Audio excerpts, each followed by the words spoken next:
Hello friends, तो आज से मैं सीटेट पेपर 2 साइंस के लिए प्रैक्टिस सेट सीरीज़ चलाने वाला हूं और ये सीरीज़ जनवरी तक चलेगी जब तक सीटेट का एग्ज़ाम नहीं हो जाता, जो कि 26 जनवरी को होने वाला है एग्ज़ाम 2024 में। तो ये जो प्रैक्टिस सेट होगा ये लो टू हाई लेवल तक चलेगा, यानी आप प्रैक्टिस लो लेवल से हाई लेवल तक कराई जाएगी प्रैक्टिस सेट के थ्रू। क्योंकि इस वाले प्रैक्टिस सेट जो सीरीज़ में चला रहा हूँ, इसमें प्रैक्टिस सेट के साथ साथ जो डिस्कशन होगा वो बहुत ही ज़्यादा यूज़फुल होगा आपके लिए, क्योंकि उससे आपके पास जो कंटेंट है वो कलेक्ट हो जाएगा और वो कंटेंट आपको आगे बेहतर क्वेश्चन को सॉल्व करने में मदद करेगा। और ये सेट फ्री है, आप इसी चैनल पे होगा और ये आज का पहला सेट है। तो वीडियो को स्टार्ट करने से पहले जो भी फर्स्ट टाइम चैनल पे विजिट किए हो, जो सीटेट का पेपर 2 डाले हो 6 to 8 के लिए, तो वो ज़रूर से ज़रूर सब्सक्राइब कर लें ताकि ये प्रैक्टिस सीरीज कंटिन्यू कर पाओ। तो चलिए आज का ये वीडियो स्टार्ट करते हैं। तो पहला क्वेश्चन है आज का कि 1 नंबर क्वेश्चन में है, सल्फ्यूरिक अम्ल को तनु बनाने के लिए अम्ल को पानी में डालने की सलाह दी जाती है क्योंकि ऑप्शन नंबर ए, अम्ल को तनु बनाने की प्रक्रिया अत्यधिक ऊष्माक्षेपी है। दूसरा, अम्ल कांच के बर्तन को तोड़ देता है। चौथा नहीं, तीसरा, अम्ल का पानी की ओर गहरा आकर्षण है। उसके बाद लास्ट, अम्ल को तनु बनाने में प्रक्रिया बहुत ऊष्मा शोषी है। तो इस क्वेश्चन का आपको राइट आंसर देना है। तो इस क्वेश्चन का राइट आंसर मैं पहले बता दूं कि होगा, अम्ल को तनु बनाने की प्रक्रिया अत्यधिक ऊष्मा क्षेपी होती है, क्योंकि जब सल्फ्यूरिक एसिड को अगर वाटर में मिलाते हैं तो उससे ऊष्मा उत्पन्न होता है और जब ऊष्मा उत्पन्न होगा तो उस प्रक्रिया को बोलेंगे ऊष्माक्षेपी। ठीक है, उस प्रक्रिया को ऊष्माक्षेपी बोलेंगे। और यदि अगर किसी भी रिएक्शन में अगर ऊष्मा बाहर ना निकल के ऊष्मा अवशोषित हो जाए, ठीक है, ऊष्मा अवशोषित हो जाए तो उस प्रक्रिया को क्या बोलेंगे? ऊष्मा शोषी बोलेंगे। ये था ऊष्माक्षेपी। इसमें क्या होगा? ऊर्जा बनेगा और बाहर निकलेगा ऊर्जा बन के, और इसमें क्या होगा? ऊर्जा घटेगा। ठीक है, ऊष्मा को शोषित कर लिया जाएगा। ठीक है, तो इस वाले रिएक्शन में ये फैक्ट है कि H2SO4 को अगर हम वाटर में मिलाते हैं तो वो तनु बनता है। ठीक है, तनु सल्फ्यूरिक एसिड, मात्रा बढ़ा देंगे तो वो सांद्र बन जाएगा। लेकिन अगर अम्ल को ही वाटर को ही अम्ल में मिला दे तो वो इतना ज़्यादा ऊष्माक्षेपी हो जाएगा जिससे कुछ भी हो सकता है। ठीक है, इसीलिए जो है कि ये अत्यधिक ऊष्मा क्षेपी है। ठीक है, अब फैक्ट इसका कुछ जान लेते हैं ये कंटेंट के लिए कि H2SO4 को सल्फ्यूरिक एसिड कहते हैं, यानी H2SO4 फॉर्मूला हो गया आपका सल्फ्यूरिक अम्ल का। और दूसरा है कि H2SO4 एक प्रबल अम्ल है। ये पूछ दिया जाता है, ऑप्शन देखिए कि इनमें से कौन सा प्रबल अम्ल है। तो H2SO4 क्या है? एक प्रबल अम्ल है। यह मनुष्यों में नहीं पाया जाता है। ये क्वेश्चन आ जाता है कि ऑप्शन दे दिया जाता है और पूछता है कि इनमें से कौन सा अम्ल मनुष्यों में नहीं पाया जाता है, तो अक्सर H2SO4 को डाल दिया जाता है। उसके बाद है, इसमें ये भी पूछ सकता है कि इसमें कितने सिग्मा बॉन्ड और कितने पाई बॉन्ड होते हैं। तो इसमें 6 सिग्मा बॉन्ड और 2 पाई बॉन्ड होते हैं। ये सिग्मा और पाई बॉन्ड याद रखने की चीज़ नहीं है, फिर भी मैंने ये दे दिया है बेसिक के लिए, अगर जिसका साइंस थोड़ा सा ये है कि डायरेक्ट रट भी सकते हो। उसके बाद है कि सल्फ्यूरिक एसिड कलरलेस होता है। ये भी क्वेश्चन बन सकते हैं कि सल्फ्यूरिक एसिड का ये जो नेचर कैसा है वो कलरलेस होता है। ठीक है, बढ़ते हैं अगले प्रश्न की ओर। अगला प्रश्न है कि पौधों की चालनी नलिका कोशिकाओं और स्तनधारियों की लाल रक्त कोशिकाओं की संरचना में एक विशेष समानता है। इसका ऑप्शन है हरित लवक की अनुपस्थिति, कोशिका भित्ति की अनुपस्थिति, हीमोग्लोबिन की उपस्थिति, केंद्रक की अनुपस्थिति। तो इस क्वेश्चन का आपको राइट आंसर देना है। तो इस क्वेश्चन का राइट आंसर हो जाएगा आपका ऑप्शन डी। क्वेश्चन अगर ये चलनी नलिका नहीं समझ में आ रहा था तो हिंट के लिए यहाँ पे दिया हुआ था लाल रक्त कणिका, यानी बोल रहा है कि चालनी नलिका और लाल रक्त कणिका की जो है कोशिका संरचना में एक विशेषता समान होती है। तो वो विशेषता क्या होती है? अगर आप ये नहीं जान रहे हैं, अगर ये भी चीज़ जान रहे हैं तो आप सही राइट आंसर मार सकते थे। कैसे? क्योंकि सभी जानते हैं कि लाल रक्त कणिका में क्या होता है, यानी आरबीसी, लाल रक्त कणिका यानी आरबीसी, रेड ब्लड सेल में केंद्रक अनुपस्थित होता है। ठीक है, और कुछ जान लेते हैं कि ये जो चालनी नलिका है, ठीक है, ये जो चालनी नलिका है ये किस में पाया जाता है? आपका जो फ्लोएम फाइबर है। ठीक है, जब आप जाइलम फ्लोएम पढ़े होंगे, जो उत्तक वाले चैप्टर में पढ़ेंगे आप, कि एक जाइलम होता है, एक फ्लोएम होता है जो कि संवहन का काम करता है। तो जो फ्लोएम होता है उसी में आपको क्या देखने को मिलेंगे? चालनी कोशिकाएं, जो कि आप डायग्राम में देख सकते हैं। ये है चालनी नलिकाएं, सारा देखिए चालनी प्लेट है, तो आपको यही चीज़ देखने को मिलेंगे। दरअसल ये जो छिद्र चित्र दिख रहे हैं ये चालनी नलिकाएं। अब जाइलम फ्लोएम की मैंने बात कर दी, तो आइए थोड़ा सा जाइलम फ्लोएम के बारे में जान लें कि जब पौधे को ऐसे सेक्शन काटेंगे, आप ऐसे करके आप सेक्शन काटेंगे तो आपको ऊपर से देखने पे, ये ऊपर वाला सरफेस देखने पे आपको कुछ ऐसा दिखाई देगा। ठीक है, ऐसा दिखाई देगा। उसके बाद इसमें आपको जो ऊपर वाला दिखेंगे ये आपको दिख रहे हैं, ये जाइलम होगा, और नीचे वाला जो है अंदर वाला वो है आपका फ्लोएम। उसके बाद ये जो वस्कुलर इस प्रकार अगर काटते हैं आप इस बीचों बीच, तो आपको ये वाला सेक्शन देखने को मिलेगा। इसी में जो ये वाला सेक्शन रहेगा जो कि ऐसे जाली टाइप का बना हुआ है, वही है आपका चालनी कोशिकाएं, नलिकाएं, सारा चीज़। ठीक है, तो जाइलम का एक बेसिक चीज़ जान लीजिए जो कि काम में आएगा। जाइलम और फ्लोएम पूरे पौधे में पानी, खनिज और भोजन के सुविधा परिवहन करता है। जाइलम जड़ों से पत्तियों तक पानी पहुंचाता है तथा फ्लोएम में तैयार भोजन को पौधे के विभिन्न भागों में पहुंचाने का काम करते हैं। यानी जो रूट में जो होते हैं जाइलम क्या करते हैं, ये वाटर को लीफ तक पहुंचाते हैं, और जो फ्लोएम होते हैं वो क्या करते हैं, भोजन जो बन जाता है इसमें वो पूरा बॉडी तक पहुंचाने का काम करते हैं। चलिए नेक्स्ट क्वेश्चन की ओर चलते हैं। नेक्स्ट क्वेश्चन है कि पानी के अंदर वायु का बुलबुला डैश डैश की कार्य करता है। तो किस तरह का कार्य करता है पानी का बुलबुला? उत्तल लेंस, समतल उत्तल लेंस, या फिर अवतल दर्पण, या फिर अवतल लेंस की तरह। तो ये आपका राइट आंसर हो जाएगा इसका आपका अवतल लेंस की तरह। ठीक है, वायु के अंदर पानी का बुलबुला अवतल लेंस की तरह काम करेगा। क्योंकि क्या होता है, जो प्रकाश होता है वो जाके विच्छेदित हो जाता है। तो अगर विच्छेदित हो जाता है तो उसको, वो लक्षण किस में होते हैं, क्या होते हैं, अपसारी में होते हैं। वो लक्षण आपको अपसारी में देखना है। अपसारी लेंस किसको बोलते हैं? अवतल लेंस को। तो ये जो पानी के बुलबुले का लक्षण जो होता है वो अवतल लेंस की तरह होता है, अवतल लेंस की तरह ही कार्य करेगा वो। ठीक है, अब आगे चीज जान लेते हैं कि जो जल का अपवर्तनांक 1.3 होता है, कांच का अपवर्तनांक 1.5 होता है। क्वेश्चन बनते हैं इसीलिए मैंने ये दे दिए हैं। और लेंस की क्षमता को डायऑप्टर में मापते हैं। और लेंस मुख्यतः अवतल और उत्तल होते हैं, उसी में और भी पार्ट बन जाता है, अवतल उत्तल मिलके अवतल उत्तल, समुत्तल लेंस, इस प्रकार। ठीक है, हाँ, अब एक बेसिक चीज और भी जान लीजिएगा, नोट कर लीजिएगा कॉपी में, कि कोई भी चीज अगर है आपका, ठीक है, कोई भी लेंस अगर है, या फिर लेंस ही ले लेते हैं, अगर उसको अधिक अपवर्तनांक वाले में डालते हैं, जैसे कि जल में, मान लीजिए जल में है, कोई ऐसा अपवर्तनांक डाले, जैसे किसी का मान लीजिए 1.2 है, ठीक है, उसको डाल दिए किसमें, अधिक अपवर्तनांक वाले में, जैसे जल का अपवर्तनांक अधिक है, जल में डालेंगे तो उल्टा कार्य करने लगता है। अगर उत्तल लेंस डालेंगे अगर जल में, तो वो अवतल लेंस की तरह काम करने लगेगा, और अवतल लेंस को डालेंगे जल में तो वो उत्तल लेंस की तरह काम करने लगेगा।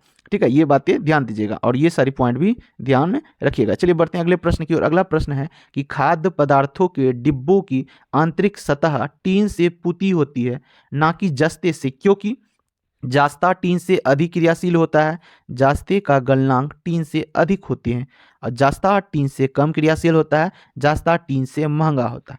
तो इस क्वेश्चन का आपको राइट आंसर देना है। तो क्या हो जाएगा आपका कि जास्ता टीन से अधिक क्रियाशील होता है। अब आप सोचेंगे कि टीन लिखा हुआ है कि टीन से पुताई की जाती है, तो फिर आपने ये क्यों सेलेक्ट कर लिया कि जास्ता क्रियाशील अधिक होते?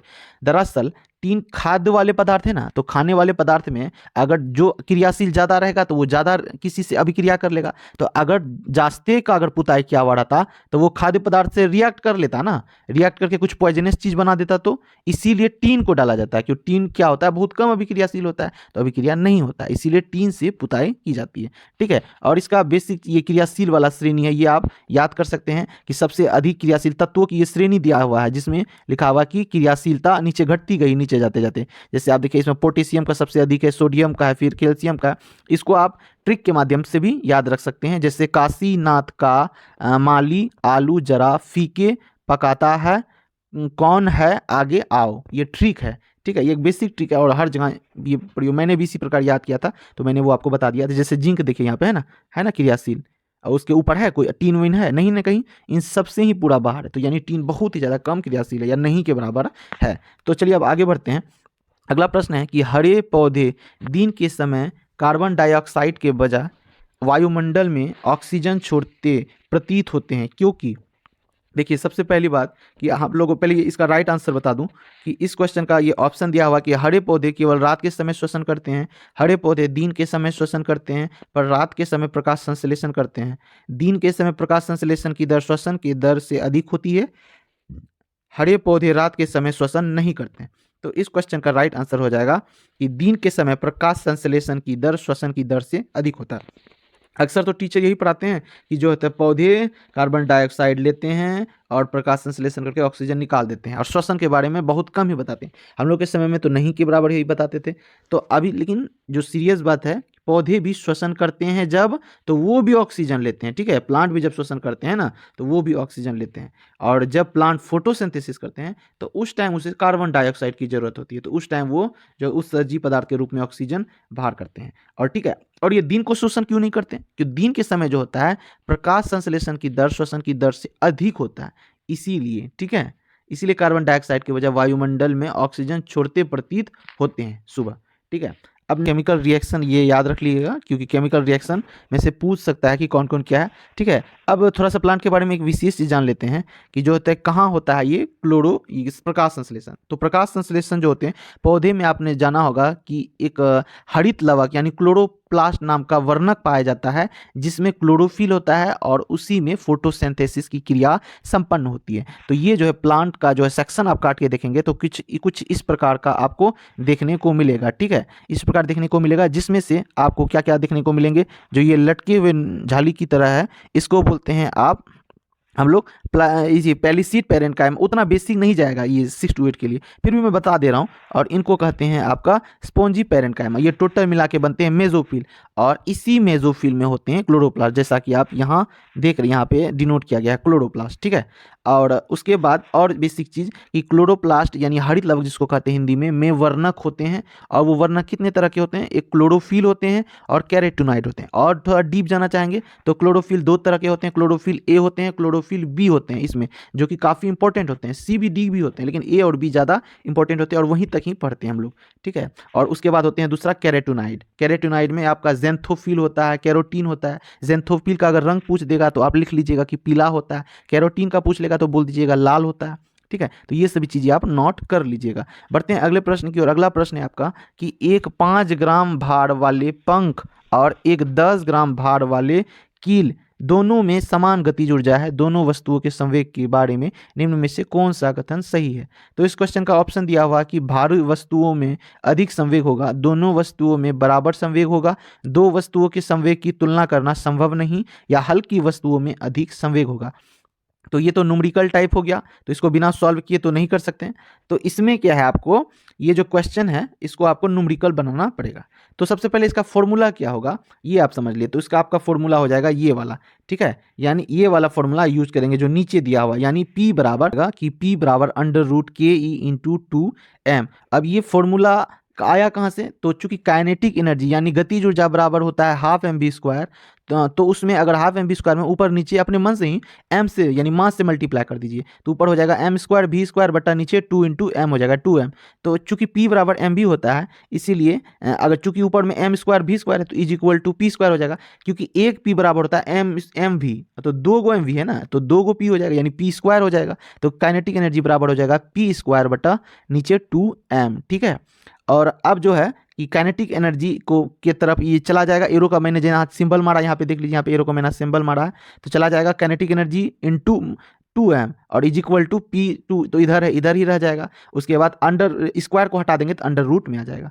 हाँ, अब क्वेश्चन में कह क्या रहा है कि जो है, अच्छा अब आप लोग में से ये भी बेसिक चीज़ सिखा दूँ, क्योंकि हर किसी का न्यूमेरिकल उतना मजबूत नहीं होता, तो मैं बता दूं उसके लिए कि आप लोगों में से बहुत कोई p बराबर ma पे लगा दिया हुआ फॉर्मूला। लेकिन क्वेश्चन देखिए, कोई भी फॉर्मूला लगाने से पहले आप पहले सोचिए फॉर्मूला आएगा कहाँ से, लगेगा कि ये अगर आप पकड़ना सीखे ना कि कौन सा फॉर्मूला लगेगा, तो आपका हमेशा क्वेश्चन सही होगा। जैसे क्वेश्चन में सिर्फ कहीं पे ऐसा नहीं है कि सिर्फ सिंपल बात किया गया संवेग सिंपल कहता तो p बराबर ma ही लगाते हैं, बट क्वेश्चन में गतिज ऊर्जा भी बोल दिया, तो आप अपने दिमाग में सोचिए, तभी आप फॉर्मूला क्रिएट कर पाएंगे। गतिज ऊर्जा भी बोल रहा है, संवेग भी बोल रहा है, तो जरूर दोनों के बीच जो संबंध होगा उस टाइप में से फॉर्मूला होगा। तो आपने जो रट के रखा होगा संवेग और ये वाला संबंध इस टाइप का, तो आपको समझ में आ जाएगा, अच्छा p बराबर under root kinetic energy multiply 2m हो जाएगा। तो इसमें आपको सिंपल सा काइनेटिक एनर्जी इसमें क्या बोल रहा है, दोनों वस्तुओं के में क्या है, दोनों में गतिज ऊर्जा समान है, बोल रहा है गतिज ऊर्जा समान है, तो यानी के जो है वही का वही रहने दीजिए, या कुछ भी मान लीजिए, दोनों में सेम ही होगा। तो के अगर 1 भी मान लीजिएगा या नहीं मानिए, क्योंकि समान है तो समान है, कुछ नहीं होगा। सिर्फ इसमें क्या चेंजेस होगा कि m बराबर आपको एक बार 5 ग्राम 5 लिख के एक बार मल्टीप्लाई करना है, और एक बार आपको 10 के बराबर मल्टीप्लाई करना है। तो जिसका ज़्यादा होगा उसी का ज़्यादा, सिंपल सी बात है, 2 मल्टीप्लाई यानी 2m है ना, सब चीज़ छोड़ दीजिए अंदर का, क्योंकि सब चीज़ बोला है कि समान है। तो 2 मल्टीप्लाई एक बार 5 से कीजिए, एक बार 2 मल्टीप्लाई एक बार 10 से कीजिए, तो किसका ज़्यादा आ रहा है बोलिए, तो 2 और गुना 10 गुना 2 कितना हो जाएगा 20, तो 20 वाला का ज़्यादा होगा ना, यानी जिसका वजन ज़्यादा है, जिस पंख का, उसी का क्या होगा, ये कौन सा कथन सही है, तो सही हो जाएगा कि भारी वस्तु में अधिक संवेग होगा, जो भारी वस्तु है उसका संवेग अधिक होगा, ठीक है। हाँ, मैं क्वेश्चन को ये समझाने में टाइम इसलिए ले रहा हूँ क्योंकि मैंने क्या बोला, सिर्फ प्रैक्टिस सेट, आज तक कभी देखा है कि डिट्टो जो प्रैक्टिस सेट आदमी प्रैक्टिस करता है वही आता है, नहीं, जो आदमी डिस्कशन करता है प्रैक्टिस सेट के थ्रू, उससे आदमी को हेल्प मिलता है, इसीलिए मैं डिस्कशन प्रॉपर करा रहा हूँ, क्योंकि कंटेंट आपके दिमाग में जमा हो रहा है। तो बढ़ते हैं अब अगले प्रश्न की ओर। अगला प्रश्न है कि एक डॉक्टर अति अम्लता का उपचार करने हेतु एक दवाई देता है। इस दवाई में मुख्य संघटक है। तो इस दवाई का मुख्य संघटक एसिडिटी जो बन जाता है, आदमी कहीं जाते हैं भोज खाने या फिर कहीं भी, तो आप देखते हैं कि एसिडिटी बन जाता है पेट में, यानी अम्लता अधिक हो जाती है। तो अम्लता दूर करने के लिए हम लोगों को दवाई क्या लेना पड़ेगा, जो क्षारीय माध्यम का होगा। तो लेकिन ऑप्शन में तो अधिक से ज़्यादा तो क्षार ही दे दिए, आप कंफ्यूज हो जाएंगे इसमें से कौन सा होगा। तो आपका इस क्वेश्चन का राइट आंसर हो जाएगा CaCO3, कैल्शियम कार्बोनेट हो जाएगा इसका राइट आंसर। ठीक है, वो क्या करता है, अम्लीय माध्यम को क्षार बना देता है, और क्षार जब बना देता है तो फिर न्यूट्रल हो जाता है, फिर आपकी एसिडिटी घट जाती है और जलन भी घट जाता है। ठीक है, अब CaCO3 के बारे में कुछ बेसिक चीज जान लेते हैं कि इसको कैल्शियम कार्बोनेट कहते हैं, यह एक क्षारीय है। CaO को अनबुझा चूना कहते हैं और CaOH2 को बुझा हुआ चूना कहते हैं। और जब CaCO3 की अभिक्रिया CO2 से कराई जाती है तो CaCO3, अरे यहाँ पे लगता है टाइपिंग मिस्टेक हुआ है, यहाँ पे CaCO3 नहीं होगा भाई, CaOH2 होगा। ठीक है, CaOH2 प्लस CO2 करेंगे तो आपका CaCO3 बनेगा। ठीक है, बढ़ते हैं अगले प्रश्न की ओर। अगला प्रश्न है कि अधातु ऑक्साइड है क्या है, उसकी प्रकृति पूछ रहा है कि वो प्रकृति क्षारीय है या फिर अम्लीय है या फिर उभयधर्मी होते हैं या फिर लिटमस पत्र को नीला कर देता है। अगर लिटमस पत्र को नीला कर रहा है तो उसका माध्यम क्या हो गया, क्षारीय, यानी ये चीज और ये चीज, सॉरी एक मिनट, ये चीज आपका और ये चीज तो सेमी बोल रहा है, ये सॉरी ये चीज आपका सेमी बोल रहा है।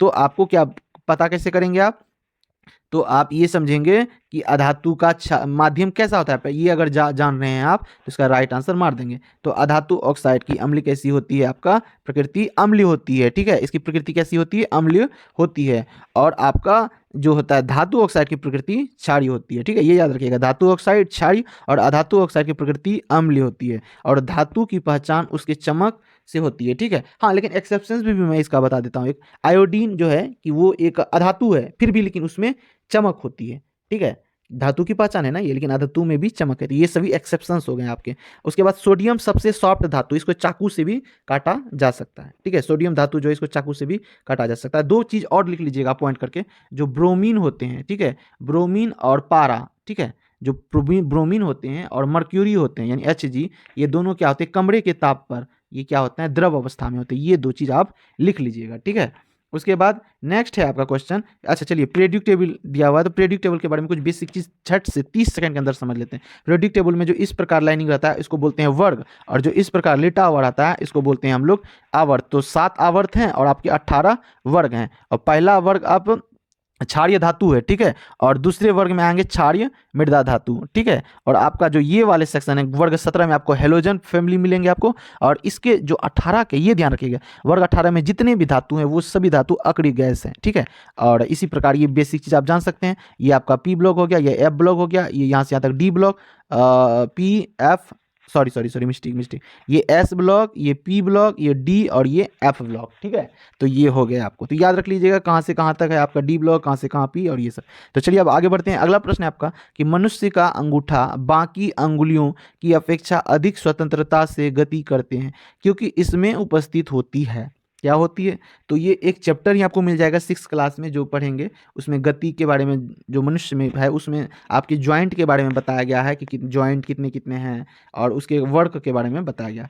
तो इस क्वेश्चन का ऑप्शन दिया हुआ है ग्लाइडिंग संधि, हिंज संधि, सैंडल संधि और उसके बाद धुराग संधि। तो इस क्वेश्चन का आपका राइट आंसर हो जाएगा सैंडल संधि। तो पहले इसकी कुछ बेसिक चीज जान लेते हैं कि मनुष्यों में 206 हड्डियां होती है। इन हड्डियों में ज्वाइंट होता है जिनकी वजह से हमारी हड्डी आपस में जुड़ी रहती हैं। ठीक है, और कुछ विशेष ज्वाइंट होते हैं, और जो 2 हड्डियां होती है वो आपस में लिगामेंट के थ्रू जुड़ा हुआ होता है, और हड्डी और मसल जो आपस में जुड़े होते हैं वो टेंडन के द्वारा जुड़ा हुआ होता है। ठीक है, और उसके बाद अब आ जाते हैं, थोड़ा सा बेसिक चीज जान लेते हैं क्योंकि वो चैप्टर यहाँ है, आप तो रिवीजन भी हो जाएगा आपका 6th क्लास वाला। तो इसमें से आपको बस मेन पढ़ना है, हिंज जॉइंट पढ़ना है, पिवोट पढ़ना है, बॉल सॉकेट पढ़ना है आपका, और आपका ये पढ़ना है। यही चारों से ही आएगा आपको, ये नहीं पढ़ना है, ये नहीं पढ़ना। आप पढ़ने का पढ़ सकते हो लेकिन ये इंपॉर्टेंट 4 ही हैं और इसी से ज़्यादातर प्रश्न बनते हैं। तो हिंज जॉइंट का आपको जो डिजाइन दिख रहा है ये आपको यहाँ पे मिलेगा, क्योंकि हिंज जॉइंट आपको दिख रहा है ना, ये बस 2 ही सेक्शन की तरफ घूर सकते हैं। फॉर एग्जाम्पल आप डंबल करते हो, डंबल बाइसेप्स बनाने के लिए, बस यही जान लो कि जो डंबल करते हो उसमें बस एक ही तरह से कर सकते हो, या तो ऐसे या तो फिर आप नीचे, बस ऊपर करते हो, डंबल उठाते हो और फिर डंबल को नीचे लेके आते हो। इसी प्रकार का एक्टिविटी कर सकते हो। वो कहाँ होता है, ये एल्बो में। ठीक है, यहाँ पे आपका मूवमेंट वो होता है। यहाँ पे वो आपको जॉइंट देखने को मिलेंगे। ठीक है, कौन सा जॉइंट? Hinge joint. ठीक है, अब नेक्स्ट था आपका दूसरा पिवोट जॉइंट। पिवोट जॉइंट कहाँ है? आप यहाँ देख रहे हैं, ये जो है कि एक प्लम्बर टाइप पाइप टाइप से रहता है और इस प्रकार रोटेट होता है, इस प्रकार रोटेट होता है। तो ये आप खुद अपने दिमाग में सोचिए कहाँ पे ऐसा रोटेशन होता है। तो ये आपको रोटेशन देखने को मिलेंगे यहाँ पे गले में, जो आप अपना सर घुमाते हो लेफ्ट राइट। ठीक है, आप चारों तरफ नहीं, सिर्फ उल्लू है जो 360 डिग्री अपना सर घुमा सकती है, बाकी कोई एनिमल नहीं, समझे? ठीक है, ये भी पॉइंट नोट कर लेना। अब उसके बाद है बॉल एंड सॉकेट। आप सोचो कि एक ये आपका ये सॉकेट है और इसमें ये बॉल है जिससे किसी भी तरफ घुमा सकते हैं। तो इस तरह के आपको जॉइंट कहाँ कहाँ देखने को मिलेंगे? यहाँ पे दो जगह, एक यहाँ देखने को मिलेंगे और आपको देखने को मिलेंगे यहाँ पे। ठीक है, कंधे पे, शोल्डर पे और यहाँ पे। ठीक है, तो यहाँ पे दो जगह देखने को मिलेंगे। चौथा है आपका सैडल जॉइंट। सैडल जॉइंट में आपको क्या मिलेंगे? आपको कि ये जो है आपका कि आगे पीछे ये देखिए जैसे घोड़ा होता है ना, ये समझिए ये घोड़ा है और इस प्रकार बिठा हुआ, आप ये आगे ऐसे ऐसे कर सकते हैं और ये आप ऐसे ऐसे कर सकते हैं। तो इस तरह का सिचुएशन आपको कहाँ कर सकता है का आप मूवमेंट कर सकते हैं आप बंगूठे में। ठीक है, आपका जो बंगूठा है थंब जो है थंब, वो आप मूवमेंट कर सकते हैं। ये वाला जो है ये जो है एलिप्सॉइड जॉइंट, ये आपके होते हैं यहाँ पे कलाई में। ठीक है, ये आपके होते हैं कलाई में, जो आप कलाई मूवमेंट करते हो। तो ये था आपका जॉइंट जो कि आप कंप्लीट कर लिए। अब बढ़ते हैं अगले प्रश्न की ओर। अगला प्रश्न है आपका कि यदि किसी द्रव्य पर दाब बढ़ता है तो उसका क्वथनांक क्या होगा? ठीक है, तो इसका ऑप्शन दिया हुआ बढ़ता है, परिवर्तित नहीं होता है, पहले घटता है और फिर बढ़ता है, और लास्ट आंसर है कि घटता है। तो इनमें से कौन सा हो जाएगा? तो इस क्वेश्चन का राइट आंसर हो जाएगा बढ़ता है। अब देखिए इसको सोचने का तरीका है। आप सोचो कि आप अपने घर में, कुकर तो आज के समय में हर किसी के पास होगा, तो जो सोचो कुकर में खाना जल्दी क्यों सिज जाता है? उसके पीछे यही कारण है कि उसमें जो होता है द्रव का दाब बढ़ जाता है, जिसके कारण उसका क्वथनांक बढ़ जाता है, और क्वथनांक बढ़ेगा कोई भी चीज़ जल्दी सीजेगा। अच्छा, कभी देखे हैं कि जो भाप निकलता है कुकर से, उसको आप बर्तन को छुएगा उतना गर्म नहीं लगेगा, उतना हाथ नहीं चलेगा जितना भाप से हाथ जल जाएगा। क्यों? क्योंकि बाहर की अपेक्षा आपका क्वथनांक अंदर अधिक होता है। ठीक है, इसीलिए क्या हो जाएगा, अगर दाब बढ़ाएंगे तो क्वथनांक बढ़ जाएगा। ठीक है, बढ़ते हैं अगले प्रश्न की ओर। बढ़ने से पहले इसका फैक्ट जान लेते हैं कि जल का फॉर्मूला होता है H2O, जल का pH वैल्यू होता है 7, इसलिए इसे ना अम्ल कहते हैं ना क्षार कहते हैं, ये न्यूट्रल है, इसीलिए इसका टेस्ट न्यूट्रल है।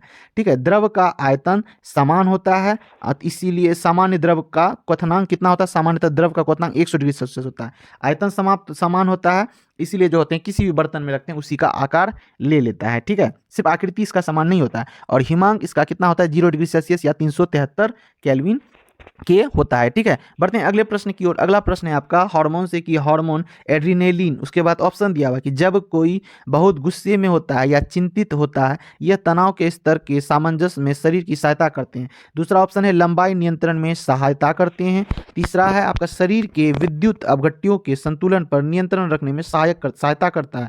और आपका चौथा है रक्त शर्करा के स्तर पर नियंत्रण में सहायक होता है। तो इस क्वेश्चन का आपका राइट आंसर हो जाएगा ऑप्शन नंबर ए।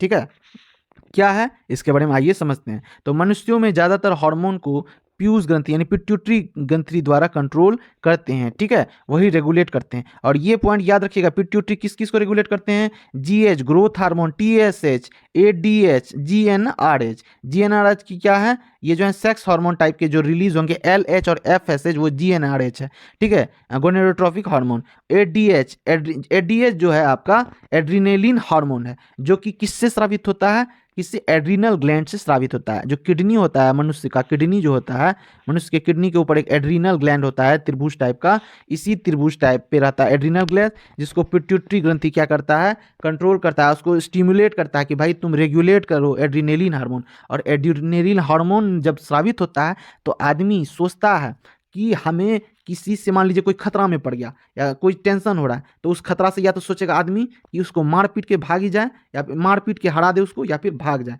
इसीलिए इसको करो या उड़ो हार्मोन कहते हैं। ठीक है, करो या उड़ो हार्मोन कहते हैं। या तो आप कोई भी खतरे में तो उसको सुलझा ही देंगे, या आप उस खतरे से भाग जाएंगे, इसीलिए उसको करो या उड़ो हार्मोन भी कहते हैं एड्रीनेलिन को। ठीक है, यानी एडीएच। ठीक है, उसी को क्या बोलते हैं? Adrenaline hormone, ADH. ठीक है, उसके बाद आपका जीएच है आपका ग्रोथ हार्मोन, जो मनुष्य में ग्रोथ होता है वो ग्रोथ हार्मोन के कारण होता है। टीएसएच थायरोक्सिन जो हार्मोन होता है उसका कंट्रोल किससे होता है? टीएसएच, वो भी पिट्यूटरी ग्लैंड द्वारा होता है। ठीक है, तो उसमें जो होता है आयोडीन जो होते हैं सहायता करते हैं इस हार्मोन को रेगुलेट करने में, तो इसीलिए आयोडीन की कमी हो जाती है ना तो गोइटर रोग हो जाता है। ठीक है, और जीएनआरएच दो तरह के हैं, जो कि हार्मोन वाला मैं चैप्टर पढ़ाऊंगा, फिर मैं डिटेल से बताऊंगा।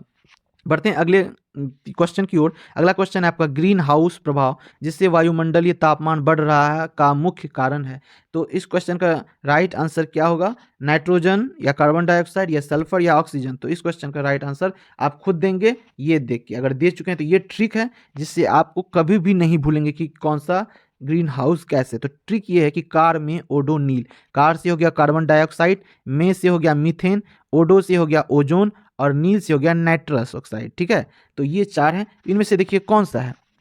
कौन सा है? देखिए तो कार्बन डाइऑक्साइड दिखा। और कुछ दिखा आपका? यहाँ नाइट्रस है और यहाँ नाइट्रोजन बोल रहा था, यानी ये नहीं होगा। सल्फर बोल रहा तो है ही नहीं। ऑक्सीजन तो आपका लाभदायक ही है, ये भी नहीं होगा। तो कौन सा मैच कर रहा है? Carbon dioxide. ठीक है, बढ़ते हैं अगले प्रश्न की ओर। अगला प्रश्न है कि विद्युत यंत्रों में बैकेलाइट का प्रयोग किया जाता है क्योंकि उष्मा का सुचालक है, ये विद्युत का सुचालक है या विद्युत का कुचालक है या थर्मोप्लास्टिक है।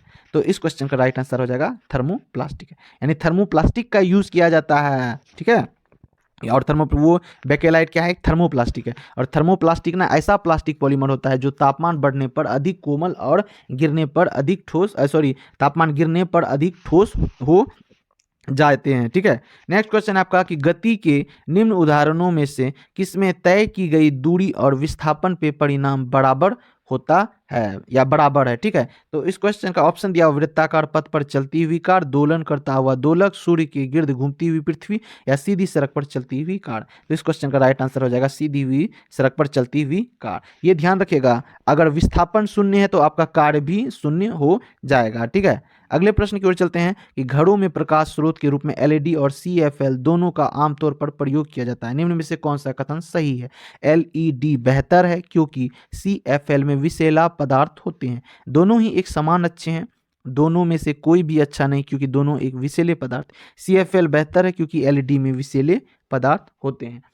तो इस क्वेश्चन का राइट आंसर हो जाएगा आपका ऑप्शन नंबर ए, एलईडी बेहतर है क्योंकि सीएफएल में विषैले पदार्थ होते हैं। दरअसल क्या होते हैं? सीएफएल में आपका आर्गन होता है और आपका पारा भरा होता है। जो वो पारा है ना, वो मनुष्य के लिए नुकसानदायक है क्योंकि मीना माटा रोग होता है पारा के कारण, इसीलिए एलईडी बेहतर है। ठीक है, बढ़ते हैं अगले प्रश्न की ओर कि घाव पर फिटकरी लगाने से रुक जाता है क्योंकि फिटकरी रक्त को स्कंदित करके थक्का बना देता है या फिटकरी घाव के आसपास तापमान को कम कर देता है या फिटकरी एक प्रतिरोधी है या फिर फिटकरी का टुकड़ा घाव को ढक देता है। तो इस क्वेश्चन का राइट आंसर है आपका कि फिटकरी रक्त को स्कंदित करके थक्का बना देता है। और ये फैक्ट है कि यह पोटेशियम सल्फेट और एल्यूमिनियम सल्फेट का द्वितीय लवण है। फिटकरी, फिटकरी क्या है? एक लवण्य है। ठीक है, चलिए नेक्स्ट क्वेश्चन है आपका कि एक आदमी सुनार है, ठीक है, सोनार जिसको बोलते हैं, बनकर घर घर जाता है और लोगों के पुराने स्वर्ण आभूषणों की चमक फिर से लौटाने का वचन देता है। उस पर विश्वास करके एक महिला अपनी सोने की चिड़िया उसे देती है जिसे वह एक घोल में डालता है। चिड़िया बोलते हैं, चिड़िया लिख दिए मिस्टेक से, शायद चूड़ियाँ होगा, यहाँ पे चूड़ियाँ होगा। ठीक है, चूड़ियाँ है तो चूड़ियों तो चमक जाती है पर उनका जो है भार काफ़ी कम हो जाता है। इस धोखेबाज द्वारा प्रयोग किया गया घोल। तो कभी भी अगर सोना साफ करवाते हैं ना आप, समझिए आपका चमक नहीं आता है, समझिए आपका सोना का छिलका अलगा लिया, मतलब सोना गायब कर लिया कुछ मटेरियल। ठीक है, दरअसल वो इनमें से किसका उपयोग करते हैं? सांद्र HCl, सांद्र HCl और सांद्र HNO3, सांद्र HNO3 या तनु HCl। तो इसका राइट आंसर हो जाएगा सांद्र HCl HNO3। देखिए जब सांद्र HCl और HNO3 आपस में रिएक्ट करते हैं तो एक्वा रेजिया बनाते हैं। इस तरह के केमिकल्स को क्या कहते हैं? Aqua regia. और ये एक्वा रेजिया जो होते हैं कि जो ऊपर का ये लेयर होता है सोना का, तो उसको क्या करते हैं? पिघाल देते हैं, यानी बाहरी लेयर को गला देते हैं और वो हट जाता है, इसीलिए लगता है कि चमक आ गई। ठीक है, और लेकिन हाँ, यदि अकेले अगर कोई रहेंगे इनमें से, अगर सिर्फ ये सिर्फ ये, तो ये वो काम नहीं कर पाएंगे क्योंकि गोल्ड की भी एक्टिविटी अधिक होती है। ठीक है, इन सब से। तो अब इसका फैक्ट जान लेते हैं कि HCl प्लस HNO3 को एक्वारेजिया कहते हैं। HCl प्रबल है जो हमारे स्टमक में भी पाया जाता है। हमारे अंदर जो स्टोमक होता है, हमारे शरीर में स्टोमक जो होता है, इसी में HCl रहता है। ठीक है, जिसमें जठर रस यानी रेनिन वगैरह होते हैं जो कि प्रोटीन का पाचन करते हैं और ये HCl भी कीटाणु को मारते हैं। ठीक है, और स्टोमक के अंदर जो होते हैं आपके इसके वाल में, स्टोमक के वाल में, इसमें क्या होते हैं? आपको क्या देखने को मिलते हैं? आपको श्लेष्मा, जो कि चूंकि HCl तो प्रबल अम्ल है, इससे तो नुकसान पहुंच जाएगा, लेकिन हम लोग सोचते हैं ना कि आखिर कैसे बच जाता है हम लोग का HCl इतना खतरनाक एसिड है तो फिर कैसे बच जाता है? क्योंकि हमारे आंत के अंदर ही होते हैं श्लेष्मा जो इनसे रक्षा करता है। क्या रहता है? श्लेष्मा, नोट कर लीजिएगा। बढ़ते हैं अगले प्रश्न की ओर। रूट कैप यानी मूल गोप नहीं पाया जाता है। जलीय पौधा यानी जलोद्भिद में या फिर समोद्भिद माइजोफाइट में, या फिर लवणोद्भिद हेलोफाइट, या फिर मरुस्थलीय पौधे में। तो इस क्वेश्चन का राइट आंसर हो जाएगा जलीय पौधे में। रूट कैप क्या है, देखिए आइए दिखाते हैं आपको। ये है रूट कैप। दरअसल जो रूट होता है उसके ऊपर एक कैप लगा होता है। वो क्या करते हैं, फ्लोएम जो होते हैं, फ्लोएम फाइबर, ये जो आपका टिश्यू होते हैं, कौन सा टिश्यू, विभज्योतक टिश्यू। विभज्योतक का काम क्या होता है, वृद्धि करने का काम करता है, और जड़ वृद्धि करता है ना, इसीलिए उस विभज्योतक उत्तक को ये कैप ढका हुआ रखता है, जिससे क्या करता है, वो घिसता नहीं और रूट अपना ग्रोथ करता है। लेकिन किस में नहीं होता है, तो जलीय पौधे में नहीं होता है। जलीय उसमें रूट, उसमें क्या होते हैं, रूट कैप की जगह रूट पैकेट होते हैं। क्या होते हैं उसमें, रूट पैकेट होते हैं। हाँ, नेक्स्ट क्वेश्चन है आपका, जो कि शुरू में मैंने डायरेक्ट 4 नंबर लेके आ गया था, 3 नंबर नहीं, क्योंकि ये बहुत ज़्यादा इजी था। हाँ, दूध को दही में कौन से सूक्ष्म जीव परिवर्तित कर देते हैं। तो सूक्ष्म जीव तो जानते ही हैं, 8 क्लास में पढ़ेंगे सूक्ष्म जीव मित्र और शत्रु में, कि कौन कौन से सूक्ष्म जीव लाभदायक है और कौन कौन से हानिकारक। तो ये इनमें से जो भी सूक्ष्म जीव दूध को दही में बदल देते हैं, यानी वो हमारे मित्र हैं, वो लाभदायक हैं। तो इनमें से आपका विब्रियो कोलिडी या लैक्टोबैसिलस या यीस्ट या फिर कोई नहीं। तो इसका राइट आंसर हो जाएगा आपका लैक्टोबैसिलस। ये सूक्ष्म जीव जो है आपका, ये एक बैक्टीरिया है और ये दूध से दही में परिवर्तित कर देता है। ठीक है, अब इसकी कुछ फैक्ट, अब बढ़ते हैं अगले प्रश्न की ओर, चूंकि फैक्ट मैंने वहाँ बता ही दिया। अगला प्रश्न है आपका कि खाद्य पदार्थों में अधिक मात्रा में नमक और चीनी डालकर उन्हें लंबे समय तक परीक्षित किया जाता है। ऐसा इसलिए क्योंकि अधिक नमक और चीनी के कारण सूक्ष्मजीव कोशिकाएं फट जाती है, के कारण सूक्ष्मजीवों कोशिकाओं का आकार बदल जाता है। खाद्य पदार्थों से पानी निकाल देते हैं, सूक्ष्मजीव कोशिकाओं का द्रव्य कुंचन करते हैं। तो इस क्वेश्चन का राइट आंसर हो जाएगा डी। दरअसल क्या होता है कि जो नमक डालने से क्या होता है खाद्य पदार्थ में, तो जो खाद्य पदार्थ है और बाहर नमक डाल देते हैं इसके ऊपर, तो इसके सांद्रता इसके बाहर अधिक हो जाता है, और अंदर का जो वाटर होता है कम सांद्र से बाहर चला जाता है अधिक सांद्र की ओर, और इसके कारण ये क्या हो जाते हैं, सुरक्षित हो जाते हैं अधिक लंबे समय। तो आज का ये आपको सीरीज अच्छा लगा हो और डिस्कशन अच्छा लगा हो तो वीडियो को लाइक कर देना और चैनल को सब्सक्राइब कर लेना, क्योंकि ये सीरीज जनवरी तक चलेगा, जब तक एग्जाम के कुछ दिन पहले तक चलेगा ये सीरीज। और अपने दोस्तों तक शेयर कर देना जो भी सीटेट का प्रिपरेशन कर रहे हैं 6 to 8 साइंस के लिए। तो मिलते हैं नेक्स्ट वीडियो में।